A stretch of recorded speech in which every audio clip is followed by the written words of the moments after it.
হে hello everyone, আমি makeup artist Payel Das আবারও চলে এসেছি একটা নতুন ভিডিও নিয়ে। Welcome to my channel makeover by Payel Das. তো এখানে আমি ডেইলি তোমাদের মেকআপ রিলেটেড ভিডিও শেয়ার করে থাকি।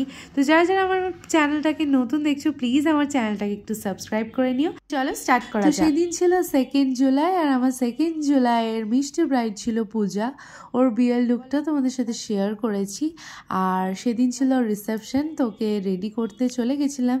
ওর লোকেশন ছিল কাটোয়াতেই। তো এখানে গিয়ে প্রথমেই ওর শাড়িটা ড্র্যাপিং করে নিয়েছি। এরপরে দেখো ওকে লেন্স পরিয়ে দিয়েছে, আর লেন্স পরে মেয়ের চোখ দিয়ে জলই থামে না। তো যাই হোক, সেটা একটু পর থেমে গেছিলো। এরপর আমি ওর মেকআপ স্টার্ট করে দিয়েছিলাম। আর প্রতিদিনের মতো আমি সেদিনও ওকে জিজ্ঞেস করে নিয়েছিলাম ও কীরকম লুক চায়। ও বলেছিল পুরোটাই তোমার মতো, শুধু আমি হেয়ারটা বান রাখবো, আর তাছাড়া ওর কোনো রকম কোনো রিকোয়ারমেন্টস ছিল না। এখানে ওকে শাড়ি ড্র্যাপিং করিয়ে ওর মেকআপ স্টার্ট করে দিয়েছি। আর মেকআপ স্টার্ট না করতে করতেই 1 মিনিটে কিন্তু ওর মেকআপ শেষ। এটা তোমাদের ভিডিওতে, বাট করতে কিন্তু অনেকটাই সময় লাগে। তো এই ছিল সেদিনের ফাইনাল লুকটা তোমাদের কীরকম লাগলো অবশ্যই জানিও। আর এরই সাথে বলে রাখি, আমাদের নেক্সট ব্যাচ ব্রাইডাল মেকআপ ক্লাসের স্টার্ট হতে চলেছে অগস্ট থেকে। যারা যারা চাইছো আমাদের এই ব্যাচে অ্যাডমিশন নিতে, তাড়াতাড়ি করে জয়েন করে যাও।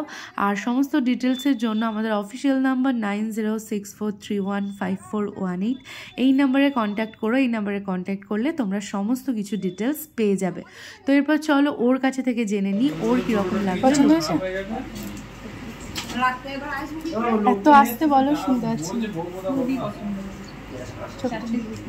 এখানে শেয়ার করলাম ওর কিরকম লেগেছে। জানি না তোমরা এখানে শুনতে পাচ্ছ কিনা, কারণ ওর আওয়াজটা অনেকটাই আস্তে ছিল। তো তোমরা প্রত্যেকে কমেন্ট করে জানিও তোমাদের এই লুকটা কিরকম লাগলো। আর ভালো লাগলে কিন্তু আমার পেজটাকে একটু ফলো করে লাইক করে দিতে হবে আরও সুন্দর সুন্দর কাজ দেখার জন্য। তোমরা যারা যারা চাইছো নিজেদের স্পেশাল ডেতে এরকমই সুন্দর একটা লুক অ্যাচিভ করতে, তারা কিন্তু আমার সাথে যোগাযোগ করতে পারো। আমার নাম্বার স্ক্রিনে দেওয়া আছে, তো এখানে ফোন করে তোমরা সমস্ত ডিটেলস পেয়ে যাবে। এরপর আমি ওকে রেডি করে বেরিয়ে গেছিলাম বাড়ির উদ্দেশ্যে। আর এখানে দেখো রাস্তা পুরো বৃষ্টিতে ভিজে রয়েছে। এরপর নিয়ে চলে গেছিলাম কিনে ফিশ ফিঙ্গার, কারণ এই বৃষ্টির দিনে বাড়ি ফিরে ডোরেমন দেখতে দেখতে ফিশ ফিঙ্গার খাওয়ার মজাটাই আলাদা। তো এই ছিল আজকের পুরো ভিডিওটা। তোমাদের লুকটা কিরকম লাগলো আর ভিডিওটা কিরকম লাগলো অবশ্যই জানিও। আবার পরের ভিডিওতে, ততক্ষণ পর্যন্ত সবাই খুব ভালো থেকো, বাই।